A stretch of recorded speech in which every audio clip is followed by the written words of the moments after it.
الحمد لله الحنان المنان الذي خلق الإنسان وعلمه البيان، والصلاة والسلام على رسوله سيد الإنس والجان وعلى آله وأصحابه ذوي الخير والإحسان، أما بعد، فأعوذ بالله من الشيطان الرجيم. بسم الله الرحمن الرحيم. يا أيها الذين آمنوا كتب عليكم الصيام كما كتب على الذين من قبلكم لعلكم تتقون. صدق اللہ مولانا العظیم. بارگاہ رسالت مواب صلی اللہ علیہ وسلم میں درود پاک کا ہدیہ پیش کریں. اللہم صلی علی سیدنا و مولانا محمد معدن الجود والکرم وآلہ واصحابہ الکرام ابنہ الکریم وبارک وسلم صلاة دائمة سرمدا ابدا. اللہ تبارک و تعالی اس ماہ سیام کو، رمضان المبارکہ کو ہم سب کے لیے خیر و برکت اور سعادتوں والا مہینہ بنائے. اس کے استقبال کے لیے ہم اس کے آنے سے 2 ماہ بیشتر ہی دعا کیا کرتے رہتے ہیں کہ اللہ رجب و شعبان میں ہمیں برکت عطا فرما اور رمضان تک ہماری زندگی عطا فرما. تو رب تبارک و تعالیٰ نے رمضان ہماری زندگی میں عطا فرمایا، اس کا بے پایاں کرم و احسان ہے. رمضان کو ایسے گزارو کہ تمہیں یہ احساس رہے کہ شاید میری زندگی کا یہ آخری رمضان ہے.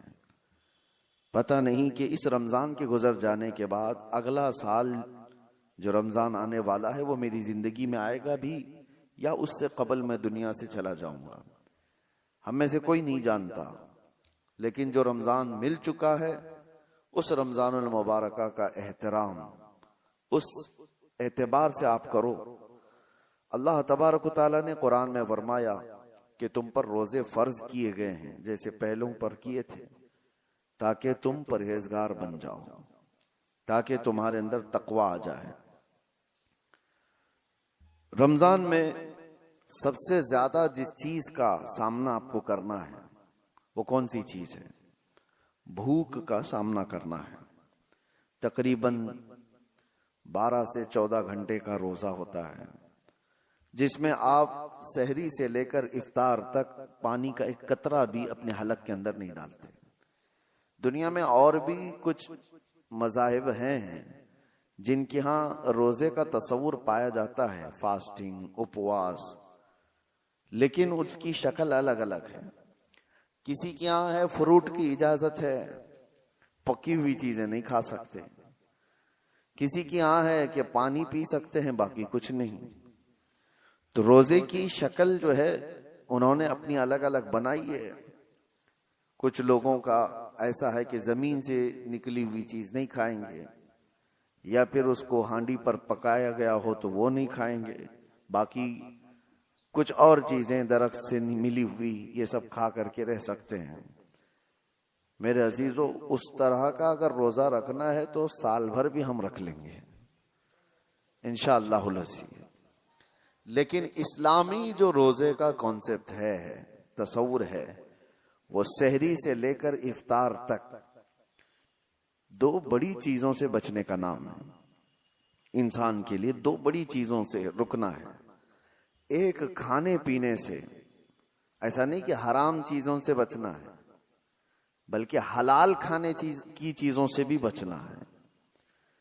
چاول، روٹی، گوشت، سبزی یہ سب حلال ہی ہے آپ کے لیے، لیکن حلال سے بھی بچنا ہے، حرام کی تو بہت دور کی بات ہے. دوسری جو سب سے بڑی چیز جس سے بچنا ہے وہ انسان کو اپنی شہوت پر کنٹرول کرنا ہے. اپنی بیوی سے، صحبت سے بھی اسے بچنا ہے. یہاں پر بھی وہی معاملہ ہے. حرام تعلق تو بہت دور کی بات ہے. بیوی سے صحبت کرنا، بیوی سے جمع کرنا، اس سے تعلق قائم کرنا، یہ تو حلال ہے. لیکن روزے کے حالت میں اس حلال چیز سے بھی بچنا ہے. حرام کا پھر کہاں نمبر ہے؟ یہ آپ کو اس لیے میں بتا رہا ہوں کہ کھانا پینا بھی حلال تھا، جمع کرنا بھی حلال تھا مرد کے لیے، عام دنوں میں، عام راتوں میں. لیکن روزے کی حالت میں ان حلال چیزوں سے جب بچنے کا حکم ہے تو پھر حرام چیزوں سے اسے کتنی دور رہنا چاہیے؟ دو بڑی چیزوں سے بچایا جاتا ہے، اور یہ دو چیزیں انسان کی روز کی ضروریات میں آ جاتی ہیں۔ چلے کھانا پینا تو یہ روز کی ضرورت ہے، لیکن اس کے جسمانی سکون جس میں رکھا گیا ہے، عورت سے تعلق گاہے بگاہے اس کی بھی اسے ضرورت ہے۔ تو کھانے پینے سے اور جماع سے جو روکا گیا وہ ایک لیمیٹڈ ٹائم ہے، ایسا نہیں کہ پورے رمضان میں ہی منع کر دیا گیا، بلکہ اللہ تعالیٰ نے رات کو عورتیں تمہارے لیے حلال رکھا جیسے دوسرے دنوں میں حلال ہے۔ افطاری کے بعد سے لے کر سحری تک جو تمہارا ٹائم ہے کھا پی سکتے ہو، اسی طرح جماع بھی کر سکتے ہو۔ رمضان المبارکہ کے دنوں کو کیوں ان تمام چیزوں سے دور رکھا گیا؟ یہ بڑی بات ہے میرے عزیزوں۔ بھوک انسان کے لیے ایک ایسا چیلنج ہے۔ اللہ کے رسول صلی اللہ تعالی علیہ وسلم نے فرمایا بسا اوقات بھوک آدمی کو کافر بنا دیتی ہے۔ فقر و فاقے اور اس طرح کی غربت سے اللہ کے رسول صلی اللہ علیہ وسلم پناہ مانگتے اور فرماتے کہ حد سے زیادہ غربت آدمی کو کبھی کبھار کفر کی طرف لے جاتی ہے، بندہ ناشکرا ہو جاتا ہے، بھیک مانگنے کی عادتیں آ جاتی ہیں، یا چوری ڈکیتی کی کوششیں کرنے لگ جاتا ہے۔ آج دنیا میں بہت سارے ایسے کرائم ہیں، ان کرائم کے پیچھے اگر آپ وجہ ڈھونڈیں گے کہ اس کا ریزن کیا ہے، تو ان کا پیٹ ہے جو ان کو کرائم کرا رہا ہے، ان کی بھوک ہے جو ان کو یہ تمام چیزوں پر لے آتی ہے۔ کچھ عورتیں اپنے جسموں کے کاروبار میں مصروف ہیں، انہوں نے اپنا جسم دے دیا، وہ مردوں کے نظر کر دیں اور اپنا جسم ایک رات کے لیے بیچتی ہیں، تو ان کا اس کے پیچھے ریزن کیا تھا؟ تو اکثر میں تو یہ سمجھ میں آتا ہے کہ ان کی بھوک، ان کے پیٹ کی ضرورت شہوت سے کرنے والے کم ہوں گے، لیکن اکثریت جنہوں نے اس راستے کو اختیار کیا، گھر کی غربت، چند پیسے آ جائیں، گھر سنور جائے، ان تمام خواہشات نے ان کو اس راستے پر لگا دیا۔ بہت سارے چور ہیں، بہت سارے ڈکیت ہیں، انہوں نے چوری کا راستہ اختیار کیوں کیا؟ یہ غربت ان کو وہاں پر لے آئی۔ اور ایک بار آدمی کرنے کے بعد پھر مالدار ہو بھی جائے تو پھر وہ اپنی پرانی خصلت چھوڑتا نہیں۔ مثال کے طور پر کچھ گنڈے، کچھ ڈاکو جو ڈکیت ہیں اور ڈاکہ زنی کرتے ہیں، ایسا نہیں کہ وہ غریب ہی رہتے ہیں، بہت مالدار ہو گئے، وہ ڈان کہلانے لگ گئے، کروڑوں کی ان کے پاس جائیدادیں آ گئی، لیکن وہ کام چھوڑتے نہیں۔ وجہ یہ ہے کہ بھوک نے ان کو شروعات کرا دی تھی، اب وہ بھوک ان کی موت تک مٹتی نہیں۔ بھوک کی وجہ سے وہ آیا تھا، پیٹ کی بھوک، اس کو مٹانے کے لیے چھوٹی موٹی چوریاں کیا، لیکن جس راستے کو اس نے اختیار کیا کہ بھوک کو ختم کروں، وہ راستہ ایسا ہے کہ موت تک اس کی بھوک کا وہ علاج نہیں دے سکتا۔ چاہے اس کے پاس اربوں کی جائیداد آ جائے، بھوک مٹتی نہیں۔ یہی طوائف کے ساتھ بھی ہے، وہ چند دن کر کے ایسا نہیں ہوتا کہ وہ چھوڑ دے، اس کا بڑھاپا آ جائے، جسم لٹک جائے، مگر وہ اس کاروبار میں جمی رہی۔ وجہ یہ ہے کہ اس راستے پر اس کو لایا کون تھا؟ اس کی بھوک، اس کی لالچ۔ شروع میں یہ سوچ کر کے آئی کہ چند دن مالداروں کو راضی کر دیں تو میرا گھر سنور جائے گا، مجھے بھی کچھ پیسے مل جائیں گے، تو اس راستے کو اختیار کیا، تو پھر یہ راستہ اسے موت تک چھوڑتا نہیں، اس کی بھوک مٹتی نہیں۔ کل دیکھا جائے گا، اگلی بار دیکھا جائے گا، یہ کرتے کرتے اس کی موت آ جاتی ہے۔ اس لیے میرے عزیزوں، جنہوں نے بھوک پر کنٹرول نہیں رکھا، ان کو بہت خطرناک راستوں پر جاتے ہوئے لوگوں نے دیکھا ہے۔ اور رمضان المبارکہ اسی ریہرسل کے لیے تمہیں لایا جاتا ہے۔ زندگی میں کبھی بھوکا رہنے کی نوبت آ گئی تو تم ایک مہینہ ایسی پریکٹس کر لو، اتنا اللہ تعالیٰ کی طرف سے دیا ہوا بھوک کو برداشت کرنے کی طاقت پیدا کرو۔ دیکھو آج رمضان میں آپ بھی بھوکے ہیں، صبح سے لے کر شام تک، ایک دن نہیں، 2 دن نہیں، 3 دن نہیں، 25 دن تک، 30 دن تک بھی بھوکے رہتے ہیں دن میں۔ لیکن کیا بتاؤ مجھے، رمضان کی یہ بھوک تمہیں عیاشیوں کی طرف لے جاتی ہے؟ کیا یہ بھوک سے بے قابو ہو کر تم بھی غلط راستے کو اختیار کر لیتے ہو؟ حتیٰ کہ اس رمضان میں ہم پہلے جو چھوٹے موٹے گناہ کرتے تھے اس سے بھی دور ہو جاتے ہیں، بچ جاتے ہیں۔ وجہ یہ ہے کہ یہ بھوک اللہ کی طرف سے دی گئی ہے، اور تمہیں صحیح کرنے کے لیے یہی قرآن کی آیت کہتی ہے لعلکم تتقون، اس لیے تم کو روزہ رکھوایا جا رہا ہے تاکہ تم پرہیزگار بن جاؤ، تاکہ تم متقی بن جاؤ۔ اور آج دنیا کے پاس یہ علاج نہیں ہے۔ اور ایک بات میں آپ کو بتا دوں، ایک بہت بڑی بات تاریخ کی ہے، بڑے دانشوروں نے کہا کسی بھی انسان کو بھوکا دیکھ کر ہمیں احساس کیا ہوتا ہے؟ اس کی بھوک کو مٹا دیا جائے، اس کی بھوک کو ختم کیا جائے، ثواب بھی ہے۔ اب مثال کے طور پر کسی کے کھانا پینا ہی نہیں ہے، آپ کے اندر احساس جاگتا ہے اس کی مدد کرنی چاہیے، ٹھیک ہے آپ نے مدد کیا، کچھ مالداروں نے مدد کیا، لیکن یہ بھوکوں کو کھلا کر کے کب تک آپ اس کا علاج کریں گے؟ ان کی بھوک ختم کب ہوگی؟ دنیا سے بھوک اور بھیک دونوں بند ہی نہیں ہوتی۔ ہم ان کے علاج کے لیے پیسہ بھی دے رہے ہیں، ان کی مدد بھی کر رہے ہیں، ان کو سٹیبل کرنے کی کوشش کر رہے ہیں، لیکن وہ بھوک ختم کیوں نہیں ہوتی؟ اور کب تک ہم یہ کرتے جائیں گے؟ بھوکوں کو کھلانا بہت بڑا ثواب ہے، لیکن یہ بھوک کا علاج ممکن کب ہوگا؟ میرے عزیزو، آپ دیتے رہیں گے، اس کو دوبارہ بھوک لگتی رہے گی۔ دوپہر کا کھانا آپ نے کھلا دیا، انسان کی طبیعت ایسی ہے کہ دوپہر میں آپ اس کو مچھلی، گوشت، ہر چیز بنی ہوئی سب کچھ دے دیں، پیٹ فل ہو جائے، بھر جائے، یہ زیادہ دیر تک نہیں، رات کو واپس اسے بھوک لگے گی، اس کی باڈی پھر طلب کرتی ہے۔ چلو آج دن بھر کا آپ نے کھلا دیا، کل کا کیا ہوگا؟ کل پھر اسے بھوک لگے گی۔ تو انسان کو روز بھوک لگتی ہے، ہر وقت پہ بھوک لگ رہی ہے، تو اس بھوک کو ہر وقت پہ آپ مکمل کرتے جاؤ، کب تک کرو گے؟ یہی رمضان کا فلسفہ میں آپ کو بتانا چاہتا ہوں۔ صرف بھوکوں کو کھلا کر کے ان کے پیٹ کا علاج کر دینا، چلے یہ ہم کو حکم دیا گیا، ہم کر رہے ہیں، لیکن اللہ نے قرآن جو اتارا ہے وہ صرف مسلمانوں کے لیے نہیں، پوری کائنات کے لیے، سارے انسان اگر اس آیت پر عمل کریں۔ اللہ نے فرمایا ہم نے تم پر رمضان کے روزے فرض کیے اس لیے کہ تم پرہیزگار بن جاؤ۔ ان بھوکوں کو اگر یہ پتا چل جائے کہ ہمیں بھوک کا علاج بھیک مانگ کر کے نہیں، خود کے کنٹرولنگ سے کرنا ہوگا، تو پھر دیکھیں ان کا ہاتھ دنیا کی طرف نہیں آئے گا۔ بھوک برداشت کرنے کی طاقت آ گئی تو ہم نے تاریخ میں دیکھا ہے 60 سال 70 سال تک ہمارے ایسے بزرگوں کو جنہوں نے ستو کے ذریعے سے، ستو گیہوں کا ایک آٹا، اور اس کو پانی میں بھگو کر تھوڑا گڑ ڈال کر اس پر گزارا کرتے ہوئے 70 سال گزار دیے، کبھی کوئی غذا نہیں کھائی۔ کیوں؟ بھوک پر کنٹرول تھا، بھیک مانگ کر کے نہیں۔ یہ اسلامی علاج تھا۔ سارے انسان بھوکوں کو نہیں کھلا سکتے، تو کیا کریں؟ ابھی مثال کے طور پر میں آپ کو ابھارتا جاؤں کہ غریبوں کا خیال کرو، مسکینوں کا خیال کرو، کرنا بھی چاہیے، بھوکوں کا خیال کرو، آپ کو دوسروں کی بھوک کا احساس ہو، آپ اٹھیں گے، لیکن کیا دنیا میں موجود سارے بھوکوں کا علاج آپ کر لیں گے؟ اور کب تک کریں گے؟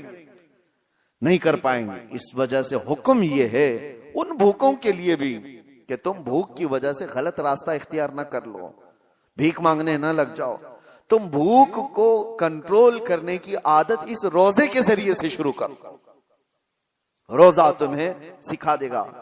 حضرت سیدنا یحییٰ رحمت اللہ تعالی ایک بڑے بزرگ ہیں، وہ فرماتے ہیں نفس کو جتنی بھی دنیا کی چیزیں دی جائیں یہ قابو میں نہیں آ سکتا، قابو میں نہیں آ سکتا۔ بڑی سی بڑی چیزیں دے کر کے اس کو شانت کرنے کی کوشش کرو، نہیں آئے گا قابو میں۔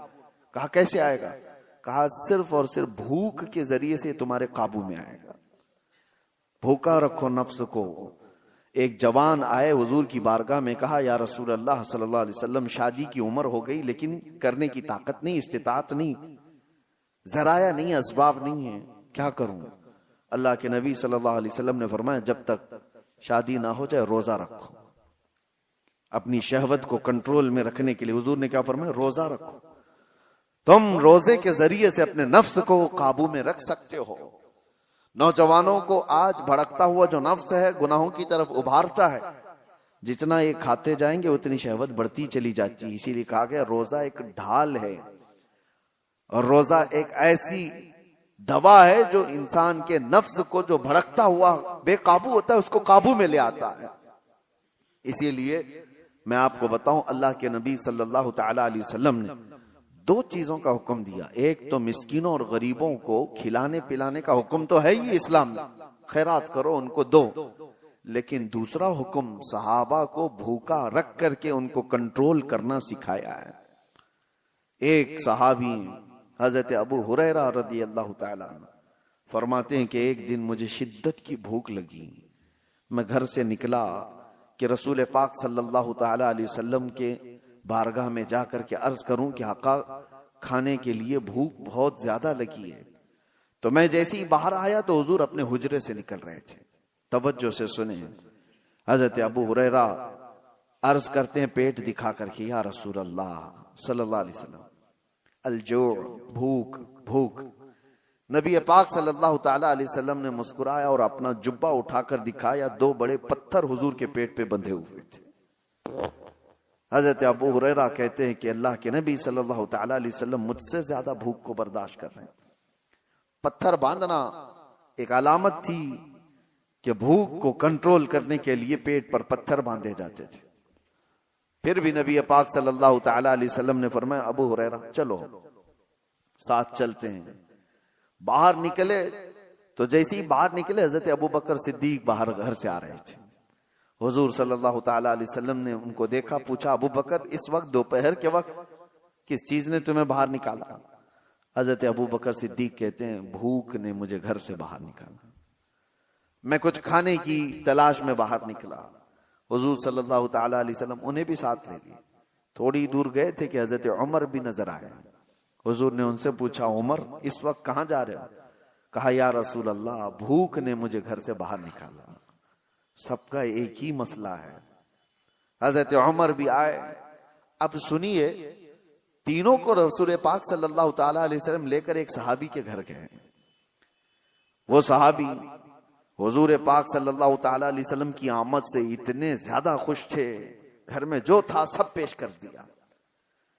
یہاں تک تو بات ہے آگے کا واقعہ، لیکن ان تینوں صحابہ سے پوچھو، میں علاج بھی آپ کو بتا رہا ہوں، کہ آپ دوپہر میں بھوکے تھے، مدینے میں کہاں جا کر کے کیا لانا چاہتے تھے؟ ابو ہریرہ آپ کیا لانا چاہتے؟ پیسے آپ کے پاس بھی نہیں خریدنے کی۔ ابو بکر صدیق و عمر فاروق رضی اللہ تعالیٰ عنہ آپ کیا کھانے کے لیے نکلے تھے گھر سے باہر؟ تینوں کا ایک ہی جواب ہے، ہم کچھ خریدنے کے لیے یا کچھ کھانے کے لیے نہیں نکلے، جب بھوک ہمیں شدت سے پریشان کرتی تو ہم چہرے رسول کو دیکھنے جاتے تھے۔ میرے آقا صلی اللہ تعالی علیہ وسلم کے چہرے جمال جہاں آرا کو دیکھتے صحابہ کا عقیدہ تھا کہ جیسی بھی بھوک ہو ختم ہو جاتی ہے۔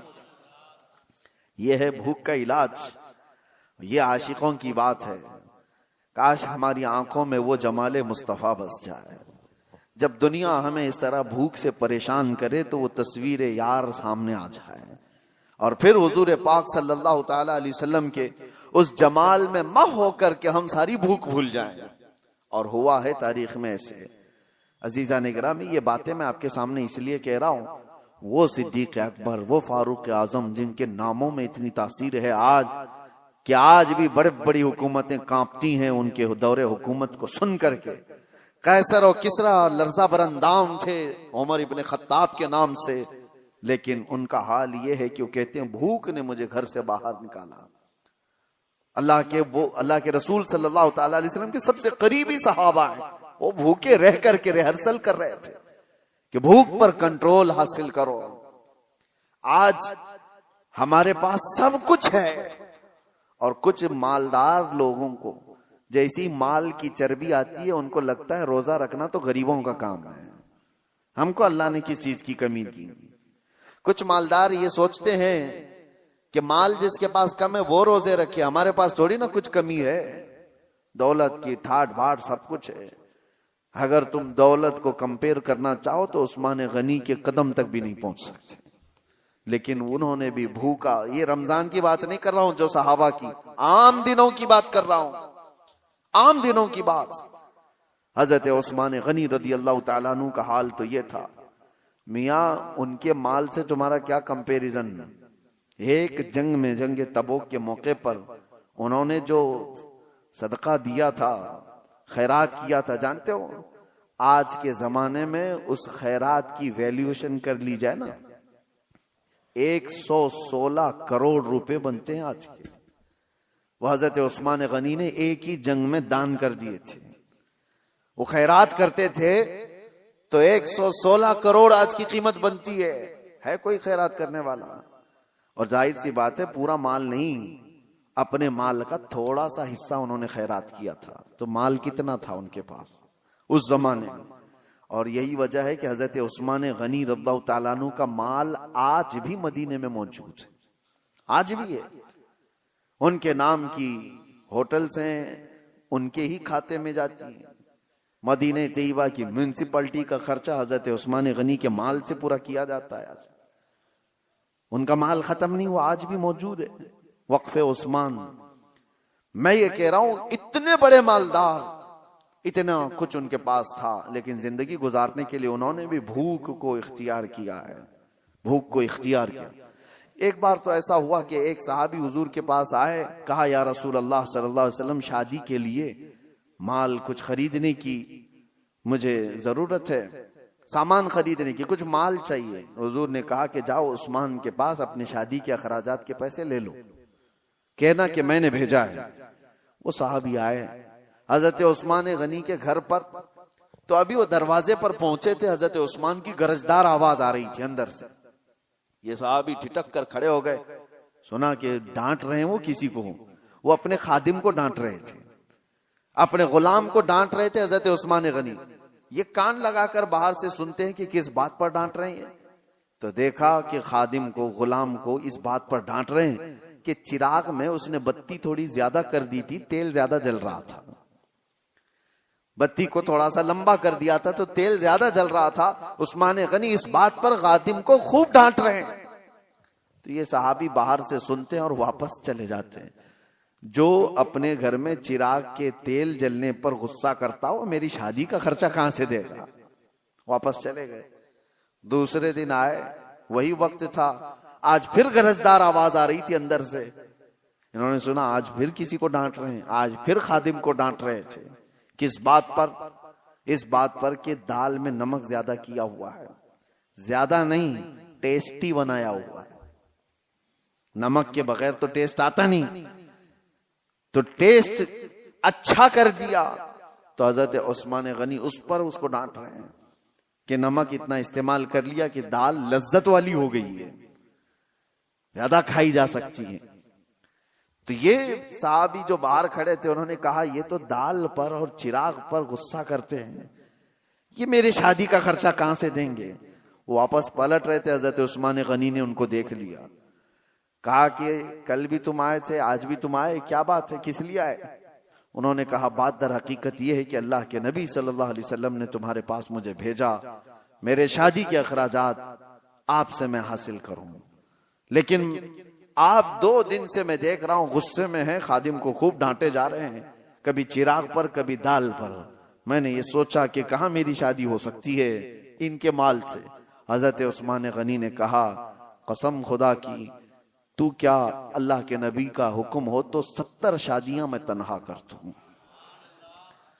لوگوں کے مدد کے لیے میرا مال کھلا ہوا ہے، لیکن جو تم نے دیکھا میرے گھر میں وہ میرے اپنے ضرورت کے لیے چیزیں تھی. خادم نے چراغ کو، بتی کو زیادہ کیا، تیل زیادہ جلتا گیا، نمک اتنا ڈال دیا کہ دال زیادہ کھائی جا رہی. اس بات پر میں نے غصہ اس لیے کیا کہ کل قیامت کے دن رب ذوالجلال اگر حساب لے لے، کیا عثمان تجھے اتنی ہی روشنی کی ضرورت تھی، تو نے اتنا زیادہ کیوں جلایا؟ اگر رب تبارک و تعالی حساب لے لے کہ تو نے دال جتنے پر تیرا گزر ہو سکتا تھا اس سے زیادہ کھایا کیوں، اس کی لذت بڑھ گئی تیری، تو میں کیا جواب دوں گا؟ اس لیے تربیت کے لیے میں اپنے خادم کو ڈانٹ رہا تھا، یہ نہیں کہ دوسرے کو دینے کے لیے کبھی ڈانٹا. یہ حضرت عثمان غنی تھے جنہوں نے مالداری کے اوج پر پہنچ کر کے بھی کنٹرولنگ دکھایا دنیا کو. آج لوگ یہ سمجھتے ہیں بہت مال آ جائے تو ہمارا نہیں ہے کام روزہ رکھنا تراویح پڑھنا، یہ غریبوں کا کام ہے. اور اگر تمہارے دماغ میں ایسا ہے تو ٹھیک ہی ہے کہ اللہ غریبوں کو پسند بھی فرماتا ہے. اللہ تعالیٰ غریبوں کے گھر رمضان بھیجا ہے، وہ روزہ بھی رکھتے ہیں اور تراویح بھی پڑھتے ہیں، اور اسلام غریبوں سے شروع ہوا ہے اور غریبوں میں ختم بھی ہو جائے گا. میرے عزیزوں، بھوک کے متعلق ایک بات اور عرض کرتا ہوں. کہاں صحابہ کرام نے اپنے گھروں میں کس طرح کیا. حضور صلی اللہ تعالی علیہ وسلم ایک دن گھر سے نکلے، اس وقت بھی ایک صحابی حضور کے ساتھ ہے. کہتے ہیں کہ رسول پاک صلی اللہ تعالی علیہ وسلم حضرت فاطمہ کے گھر گئے. حضرت فاطمہ اس وقت گھر میں اکیلی بچوں کے ساتھ، دیکھا کہ آواز نہیں نکل رہی ہے بچوں کی. حضرت فاطمہ رضی اللہ تعالیٰ عنہ، نہیں میں یہ بات بعد میں عرض کرتا ہوں. حضور پاک صلی اللہ تعالیٰ علیہ وسلم کی ایک دعوت ہوئی حضرت ابو ایوب کے گھر. حضور پاک صلی اللہ تعالیٰ علیہ وسلم جیسی پہنچے، انہوں نے ایک بکری کا بچہ ذبح کیا اور آپ کی دعوت دی. صحابہ جو ساتھ میں تھے، 2 صحابہ، حضور صلی اللہ تعالیٰ علیہ وسلم کھانے کے لیے بیٹھے تو حضرت ابو ہریرہ کہتے ہیں کھانے کی خوشبو اتنی تھی کہ جلدی سے جلدی لپکنے کا دل کر رہا تھا، ہاتھ لگا دوں. ظاہر سی بات ہے جو بندہ 3 دن سے بھوکا ہے وہ کھانے کے دسترخوان پر ہاتھ رکھنا ہی چاہ رہے تھے. رسول پاک صلی اللہ تعالیٰ علیہ وسلم نے کہا گھر والوں سے کہ ایک کٹوری اور ہو تو دے دو. سالن دسترخوان پر رکھا ہے، ایک خالی کٹوری منگوائی اور اس میں سالن آدھا کیا، اور اس کے بعد جو بات کہتے ہیں میرے آقا، اللہ اکبر. ایک صحابی حضرت ابو ہریرہ وہ کہتے ہیں کہ حضور نے یہ دیا اور کہا جاؤ فاطمہ کے گھر دے کر کے آؤ، پچھلے 8 دن سے ان کے ہاں فاقہ چل رہا ہے. 8 دن ہو گئے ہیں ان کے ہاں فاقہ چل رہا ہے، ان کے بچے اور ان کا. یہ کس گھرانے کی بات کر رہا ہوں؟ کیا وہ گھرانہ محتاج تھا؟ وہ گھرانہ کوئی محتاج گھرانہ ہے؟ پوری دنیا جن کے نام کا صدقہ کھا رہی ہے آج. اور اگر وہ چاہ لیں اللہ کی بارگاہ میں خواہش بھی کریں روزانہ جنت سے جبرائیل ان کے لیے کھانا لے آئے، لیکن وہ گھرانہ ایسا تھا بھوک پر کنٹرول کرنا سکھایا گیا. بھوک پر کنٹرول کرنا سکھایا گیا. یہی تو بات ہے کہ حسنین کریمین کی شجاعت کو پوری دنیا مانتی ہے کہ امام حسین کو کربلا میں 3 دن بھوکا اور پیاسا رکھ کر جھکانے کی کوشش کی گئی تھی. ان کے بچوں کو، ان کے خاندان کو پانی بند کیا گیا، کھانا بند کیا گیا. کیا جھکا امام حسین کا سر؟ پوری دنیا نے دیکھا. یزید کے سامنے جھکنا تو دور کی بات ہے، ہاتھ بھی آگے بڑھانے کو تیار نہیں ہوئے. وجہ کیا تھی؟ تم آج بھوک سے حسین کو آزما رہے ہو، ان کی ماں تو بچپن میں بھوک کی تربیت دے چکی تھی. بچپن میں ان کو بھوک کی تربیت دی گئی ہے، بھوکا رہنے کی عادت دی گئی ہے. ارے روزے ان کے گھر کے ہیں، یہاں پر فاقہ ان کے گھر کا ہے. یہی تو بات ہے کہ آج اپنے بچوں کو اگر آپ بھوک کو برداشت کرنے کی تربیت دے دو، انشاءاللہ میرا یہ کہنا ہے کہ کبھی تمہارا بچہ حرام روزی کی طرف نہیں جائے گا. وہ کبھی ایسا نہیں ہوگا کہ اپنے لذتوں کے لیے کچھ بھی کھا لے گا. ہمارے گھر میں روز کھانا بنتا ہے، ٹھیک ہے، کبھی کبھار نہ بنا. میں خود میرے والد گرامی کو دیکھتا، کسی دن پورا کا پورا آف، کچھ بھی نہیں، وہ مرمرے ہوتے تھے. ہماری ماں سے کہا جاتا بچوں کو آج یہی کھلاؤ. ہر دن لذت والی چیزیں کھانے کی جو بچوں کو عادت ہو جاتی ہے. ماں آج بریانی، ماں رات کو سالن، ماں آج یہ چاہیے، ماں وہ چاہیے. بچوں کی خواہشات پر تو ہم اتاولے رہتے ہیں، بیٹا کیا چاہیے ابھی. اور اب تو زمانہ پیزے برگر کا آ گیا، ادھر خواہش کیا کہ ادھر گھر میں آ گئی چیزیں. تو بچوں کو اس قدر ہم لذتوں کے ساتھ حاوی کر چکے ہیں ان کے کھانوں کی خواہشات کو کہ وہ اب بچ نہیں پاتے. اور ایک دن اگر ان کو ہلکی غذائیں کہو کہ کبھی دال چاول کھا لو. کتنے گھروں سے ہمیں یہ بات آتی ہے، ان کی مائیں یا ان کے گھر والے کہتے ہیں گھر میں کسی دن سبزی پکائی جائے تو یہ بچے گھر سے ہی بھاگ جاتے ہیں، کہتے ہیں آج کھانا نہیں ہے. کیا بنا ہے گھر میں؟ کچھ کھانا تھوڑی ہے، باہر جائیں گے چائنیز کھانا ہے. کوئی دن ایسا آتا ہے کہ روز لذت والی چیزیں کھا رہے ہیں، آج دال چکھ لیں گے. کوئی دن ایسا آتا ہے کہ آج اپنے نفس کو مارنے کے لیے کریلا چکھ لیں گے، جو خواہش ہوتی ہی نہیں جس کی کھانے کی چکھ لیں گے۔ میرے عزیزو، یہ بھوک کو اگر تم نے کنٹرول نہیں کیا تو یہ ایسا گھوڑا ہے جو کہیں رکتا نہیں، نفسانی خواہشات، اس کو لگام دینا پڑتا ہے۔ حضرت سیدنا عیسیٰ علیہ السلام نماز میں کھڑے تھے، کمزوری تھی، تو کہتے ہیں کہ شیطان ان کے پاس آیا اور نفس کے راستے سے ان سے کہا آپ بڑے کمزور ہیں، تھوڑا کھا لیں گے تو عبادت میں کھڑے ہو جائیں گے۔ آپ نصیحت کر رہا ہے، عبادت آپ کی اچھی ہو جائے گی، آپ تھوڑا کھا لیں گے، کچھ کھانا پانی پیش کر دو۔ سیدنا عیسیٰ علیہ السلام جلال میں اور کہا یقیناً بھوک تو لگی ہے، پیاس تو لگی ہے، لیکن تجھ جیسا شیطان اور یہ کہے کہ کھا لیں عبادت میں طاقت آ جائے گی، یہ سمجھ سے باہر ہے، سمجھ سے باہر ہے۔ حضرت عیسیٰ علیہ السلام نے اسی وقت کہا میں مر جاؤں گا لیکن تیری پیشکش کو قبول نہیں کروں گا، تیری طرف سے جو بھوک مٹانے کی بات کی جا رہی ہے۔ اور اسی وقت عیسیٰ علیہ السلام نے یہ فرمایا کہ مجھے پتا ہے کہ شیطان اگر سب سے زیادہ بلکتا ہے، تڑپتا ہے تو انسان کی بھوک سے، کہ یہ بھوکا رہے گا تو میرا وار اس پر نہیں ہو پائے گا۔ شیطان کو اس بات کا ہمیشہ ڈر ہے کہ جو بندہ بھوکا اور پیاسا رہ جائے اور اس کو برداشت ہو جائے تو شیطان کہتا ہے کہ اس پر تو میرا وار ہو نہیں پائے گا، مشکل ہو جائے گا، اس کو کھلاؤ، اس کو پلاؤ۔ روزہ چھوڑنے کی جتنے لوگوں کے دلوں کے اندر یہ خواہشات آتی ہیں، وہ نفس ان کا روزے سے دور کرتا ہے۔ وہ شیطان کا جاسوس کہا گیا ہے نفس کو، جو چھوڑ کر کے گیا ہے۔ رمضان میں شیطان تو نہیں، لیکن شیطان کا جاسوس ہمارے ساتھ ہے، وہ نفس ہے۔ ہمیں کن کن چیزوں کی خواہشات ہے یہ نفس اسے خبر دیتا ہے شیطان، اور اسی راستے سے وہ ہم پر حملہ کرتا ہے۔ نفس تو ہمارے سب کے ساتھ ہے، یہ تمہیں اندر سے یہ کہے گا کہ بھوکے رہنے سے کمزوری آ جائے گی، فلاں ہو جائے گا، یہ ہو جائے گا، اور کھاؤ، پیٹ کو بھرتے جاؤ، اور نفس جب موٹا ہو جائے شیطان اس پر حاوی ہو جائے۔ اسی لیے میرے عزیزوں، اور بہت ساری مثالیں ایسی ہیں کہ بھوک نے انسان کو قابو میں کرنے کی عادت اگر کسی انسان کے اندر آ گئی تو وہ وقت کا ولی بن جائے گا۔ اللہ کے اولیاء اکرام کی پوری تاریخ آپ دیکھو، ان کے ہاں جو تربیت دی جاتی ہے سب سے پہلے بھوکا رہنے کی تربیت دی جاتی ہے، بھوکا رہنے۔ اس لیے مجھے ایک بات یاد آتی ہے، مارہرہ متحرہ میں حضرت سید آل رسول احمدی مارہروی رضی اللہ تعالی اعلیٰ حضرت کے پیر و مرشد ہیں، وہ بڑے سادات کا خاندان، حضور سید آل رسول احمدی مارہروی خاتم الاکابر رحمت اللہ تعالی علیہ، آپ کی بارگاہ میں ایک مولانا صاحب آئے اور انہوں نے کہا کہ حضور آپ یہاں خلافت مجھے لینی ہے۔ لوگ خلافت کے چکر میں بھاگتے رہتے ہیں، آج تو عام ہے، کہیں سے بھی مل جائے گی چلتے پھرتے، لیکن وہ اولیاء کاملین، ان کے ہاں مولانا صاحب نے کہا کہ حضور آپ سے بیعت ہوں، خلافت چاہیے۔ تو حضرت خاتم الاکابر نے کہا آج تو آئے ہاں آپ رات میں، کھانا کھائیے، آرام کیجیے، کل دیکھیں گے، بات کریں گے۔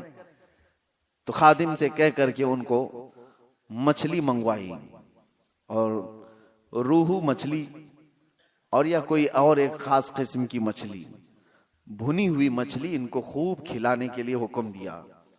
حضرت نے ان کو خوب کھلایا، لیکن خادم سے کہا تھا پانی مت دینا، مچھلی پیٹ بھر کر کے کھلاؤ۔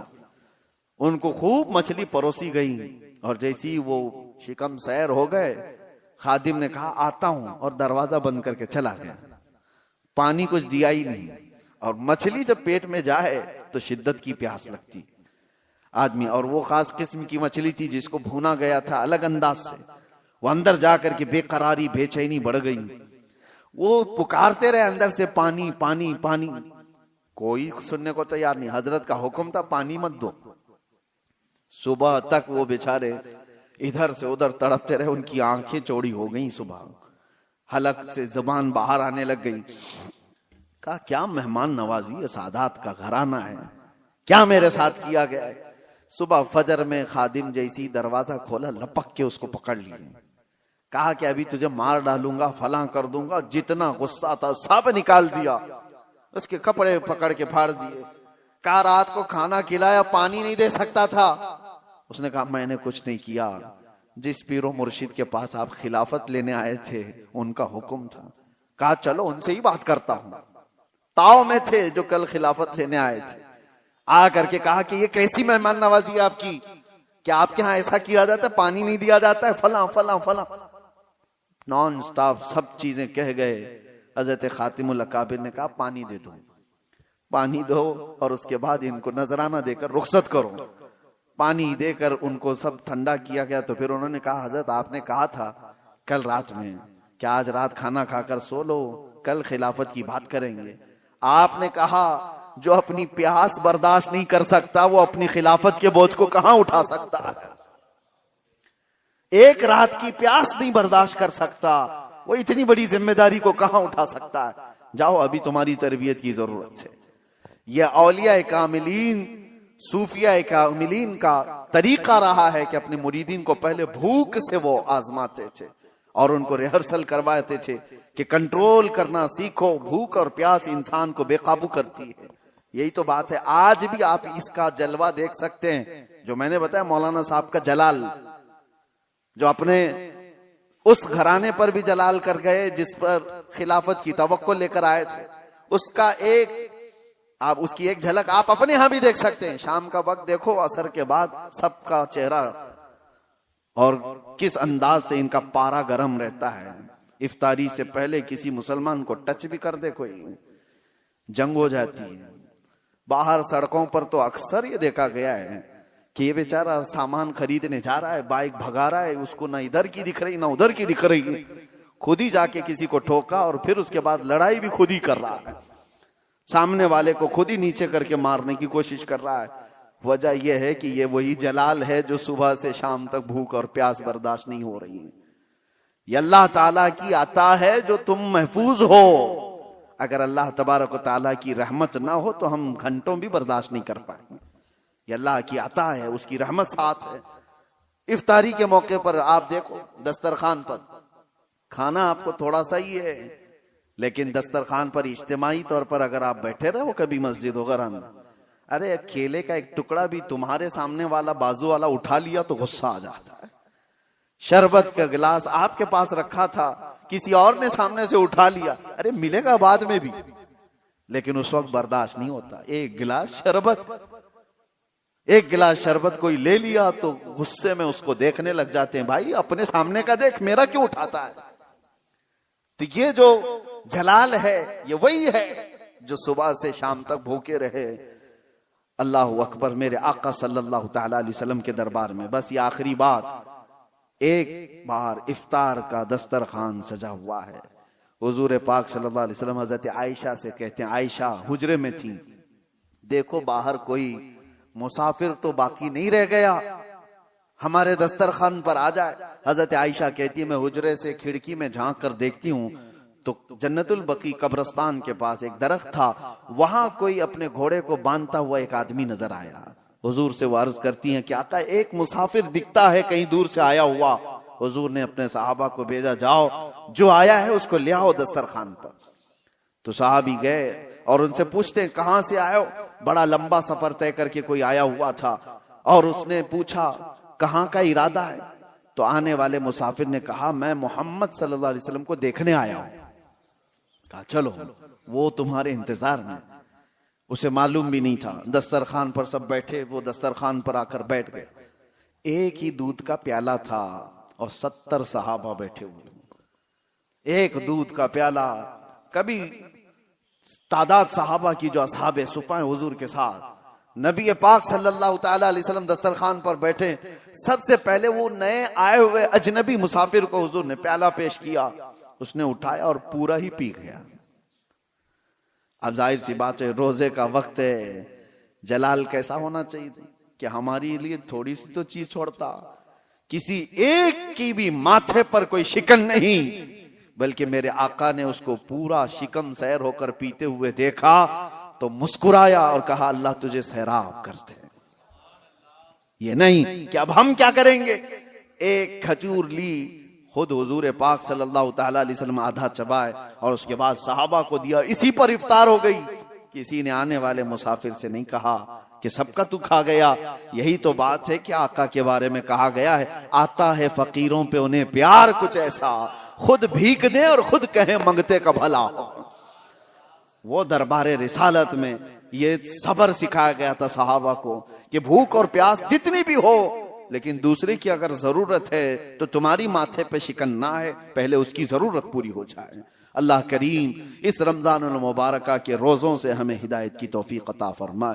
مولا کریم ہمارے نفس کو کنٹرول کی توفیق ہمیں عطا کرے، اور اللہ تعالیٰ اپنے وعدے کے مطابق ہمیں اس ماہ مبارکہ میں پرہیزگاری عطا فرمائے، تقوی عطا فرمائے، اور رسول کریم صلی اللہ تعالی علیہ وسلم کی بارگاہ کا قرب ہمیں نصیب فرمائے۔